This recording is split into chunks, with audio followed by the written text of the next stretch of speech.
This is a summary of the Wife of Bath's tale from the Canterbury Tales, as told by Amani. This tale takes place after the Wife of Bath is finished with her prologue. There then is commentary between the summoner and the friar. The friar happened to complain about the amount of time it took the Wife of Bath to get to tell her tale. But the summoner complained about the friar's complaint and proceeds to insult him further. The host of the party interrupts this discourse and paves a way for the Wife of Bath to finally tell her story. In the summarized words of the Wife of Bath, this is how her tale begins. In the age of King Arthur's reign, of which many British people would speak highly, fairy-tale beings roamed the earth, and the Elf Queen and her joyful entourage would dance in the fruitful meadows. This age is from hundreds of years ago, that is, hundreds of years from the late 14th century.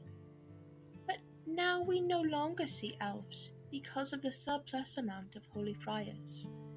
The overpopulation of said friars is a reason for the extinction of fairies, because they have overtaken every inch of land, space, room, and royal abode. The regular walkways of elves are now replaced by the friars' trails, and throughout the mornings, the friars say their prayers and then go to the designated county. And along these paths, women may travel through safely, but hiding behind shrubbery on these paths, the evil friars wait to take advantage of maidens. In this introduction, the Wife of Bath used the beginning of her tale to jab back at the friar, a member of the company on their way to Canterbury, because of his interruption of the Wife of Bath's tale-telling.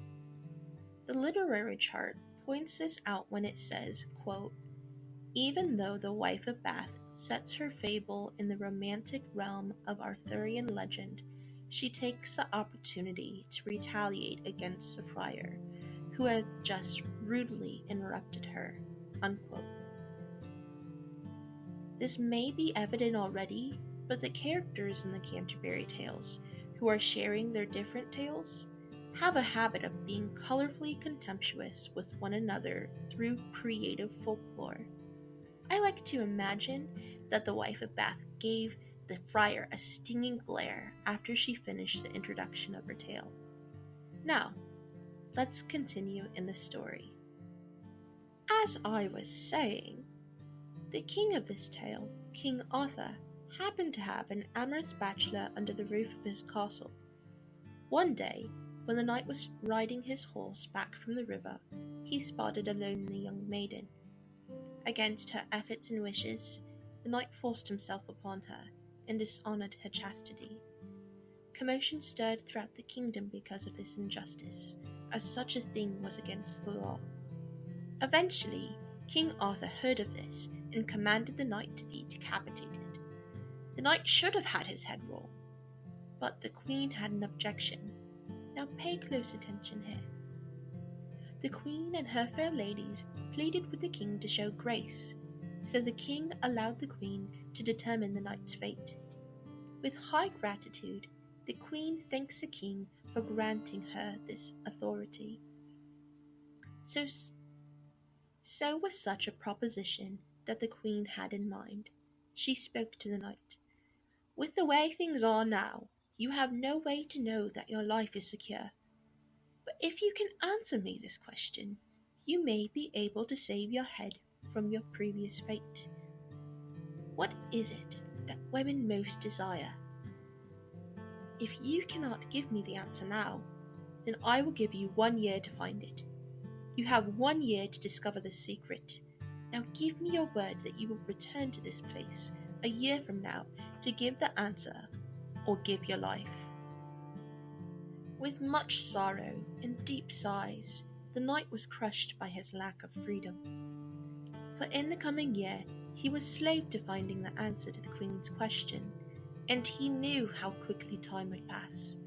So with all that the knight had within him, he gathered himself up and began to embark on this new journey, from house to house and place to place, the knight asked every woman he could find, hoping to learn the secret of what women most desire. But alas, the knight could not find a satisfactory answer. No two ladies agreed with what they believed women most desired. Their answers included wealth, honor, joy, expensive clothing, sex, to be widowed, to be married, and flattery, which I must say is extremely close to the answer, because every woman can be won over with such tender words. And yet, it was none of these. In fact, some contradicted another. Still on the quest, the knight found more conflicting answers. Some said freedom to do as they wish, and some wanted to be seen as wise and righteous. Some women said they desired to be seen as trustworthy, but this, I say, has been proven the most difficult to attain.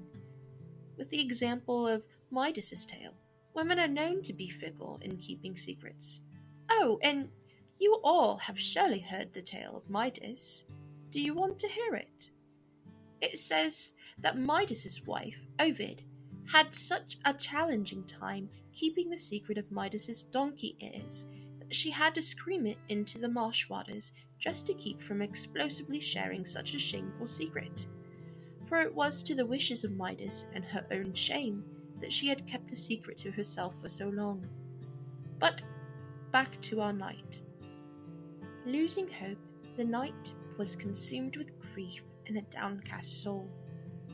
He was doubtful of the discovery of such a secret.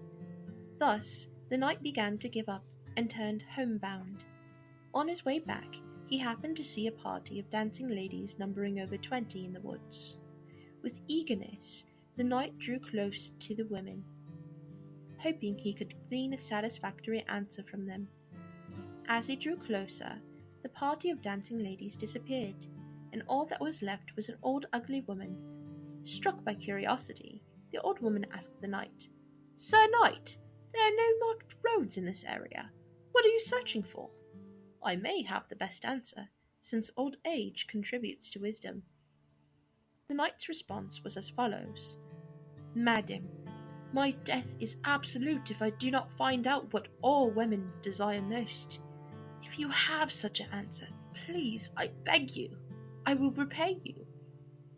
Speaking again, the old woman continued, saying, "Well, give me your solemn oath that you give me anything I wish within your capacity, and I shall grant you the answer to your quest." "You have my solemn oath. I agree to these terms," said the knight.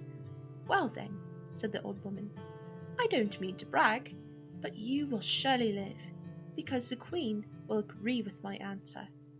After a long speech, she whispered in the knight's ear and encouraged him to be confident and unafraid. The day finally came when the knight should come before the queen and all the fair and respected ladies of the land. They gathered in their seats and were silenced as the knight gave his satisfactory answer. With a bold, deep voice, the knight bellowed, "Women desire to have dominion over her husband and or loved ones. Women wish to have superiority. Kill me if you want. Do what you want, Your Majesty." After this, no disagreement could be found among the women of the kingdom. All agreed that his answer was correct, and he should keep his life. Accompanying the knight, the old woman stepped forward and addressed the queen. She asked if the queen could listen further before the court was dismissed. She professed that it was she who gave the knight the answer, and that he had sworn an oath to her to give what he could upon her request. "I beg of you, knight, marry me, for I saved your life." And the knight reluctantly, but faithfully, agreed to his promise. Disgusted, the knight complained about his marriage and love to the old woman, but she instead told him of what was true and deeper than the superficiality of youth and beauty. Ending with a riddle, she asks the knight if he would rather her be beautiful and promiscuous, or ugly and old, but faithful. After many groans, The knight finally decided that it was best for her to choose, because the knight implemented the answer of the power women most desire. The old woman granted him both. She turned herself into a beautiful young and faithful wife. They enjoyed each other and lived happily ever after. So this is a secret of what women seek most. This is a key to any successful marriage, and any man who dare disobey should pick up his belongings and throw his life away. May God readily kill them with disease because of said disobedience. In this tale, the wife of Bath does not shy away from descriptions that would make anyone blush. She shares her advice on how a man should treat his wife through a colorful tale with many short stories. None but one do I include. Whether you agree or disagree with the wife of Bath, her story is in the running for first place in the game they play as the Canterbury party makes their journey